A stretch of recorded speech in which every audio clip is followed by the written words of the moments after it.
बड़ी जानकारी आपको बता दें, 26 अक्टूबर से धान खरीदी का ट्रायल रन और 1 नवंबर से शुरू होगी समर्थन मूल्य पर धान खरीदी। अब तक 1.43 लाख गठान बारदाना भी पहुंचा।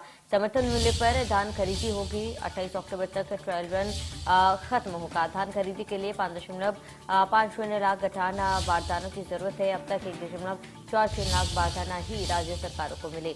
बड़ी जानकारी आपको बता दें, क्योंकि बड़ी खबर है जानकारी रायपुर से 26 अक्टूबर से धान खरीदी का ट्रायल रन शुरू होगा और 1 नवंबर से शुरू होगी धान खरीदी।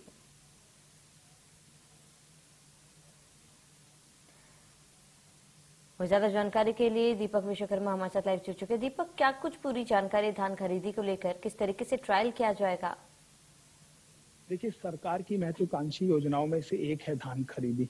धान का समर्थन मूल्य 2500 रुपए प्रति क्विंटल छत्तीसगढ़ की ही एकमात्र ऐसी सरकार है जो दे रही है। तो समझा जा सकता है कि जिन चीजों के बल पर आप चुनाव में आए और जिन चीजों के नाम पर आज आप तमाम राज्यों को बताते हैं कि हम 2500 रुपए के प्रति क्विंटल पे धान खरीदी कर रहे हैं, और छत्तीसगढ़ को धान का कटोरा भी कहा जा सकता है। और इसके इतर ये ट्रायल रन इसलिए जरूरी है क्योंकि 1 नवंबर से धान खरीदी होनी है, और जब धान खरीदी होती है तो मुख्यमंत्री भूपेश बघेल स्वयं धान खरीदी केंद्रों में जाते हैं और एक तरह का त्योहार मनाया जाता है। उस दिन वो खुद धान को तौलते हैं।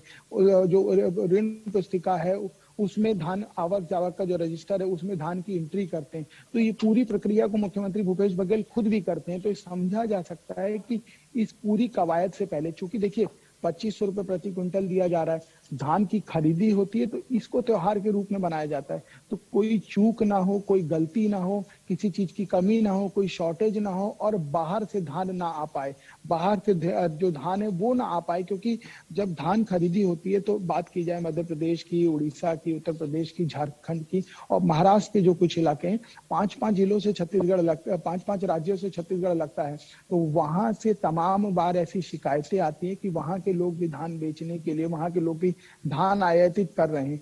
इस वजह से पूरी कवायद की जाती है कि किसी तरह का कोई लैकुना ना हो, कोई गलती ना हो। इसी को लेकर कल से धान खरीदी का ट्रायल शुरू हो जाएगा जो 28 तारीख तक चलेगा, और इसमें तमाम जो प्रक्रिया है, धान खरीदी हो गई, आवक जावक हो गया, उसकी मिलिंग हो गई, उसका कस्टम हो गया, बारदाने में रख रखाव हो गया, ये पूरी प्रक्रिया का एक तरह से मॉक ड्रिल किया जाएगा और ये 2 दिन चलेगा पूरा।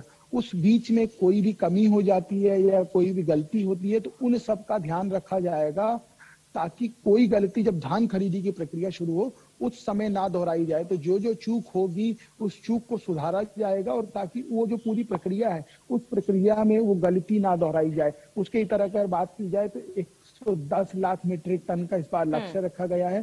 5.5 लाख के आसपास जो बारदाने हैं, बोरे जिसको कहा जाता है, उनकी जरूरत पड़ेगी। लेकिन अगर बात की जाए तो 1.25 लाख से 1.5 लाख के बीच बारदाने छत्तीसगढ़ सरकार के पास अभी आ चुके हैं। और इस बार जो सेंट्रल गवर्नमेंट ने नियम बनाया है वो 50-50 का बनाया है, क्योंकि पुराने बारदाने और नए बारदाने का जो मिक्सअप बनाया गया, क्योंकि पिछली बार आपने देखा कोविड से पहले जिस तरीके से छत्तीसगढ़ सरकार और केंद्र सरकार में बारदानों को लेकर रार छिड़ गई थी, क्योंकि जो पश्चिम बंगाल की जो कंपनी जो बारदाने को बनाती थी वो लॉकडाउन की वजह से बंद थी, जिस वजह से बारदाने नहीं आ रहे थे और बहुत सारा धान एक्सपोर्ट किया जाता है विदेशों में। तो आप फटे हुए बारदानों में धान को नहीं बेच सकते, क्योंकि वो एक पूरा जो वर्ल्ड वाइड जो सिस्टम है उसको फॉलो करना पड़ता है, उसके प्रोटोकॉल्स को फॉलो करना पड़ता है, इसलिए पुराने बारदानों में आप नहीं दे सकते। तो नियम का जो स्थिति है 50-50 को रखा गया है। और इस बार बारदाने की कमी ना हो, क्योंकि बारदाना एक बहुत बड़ा मुद्दा हो गया था।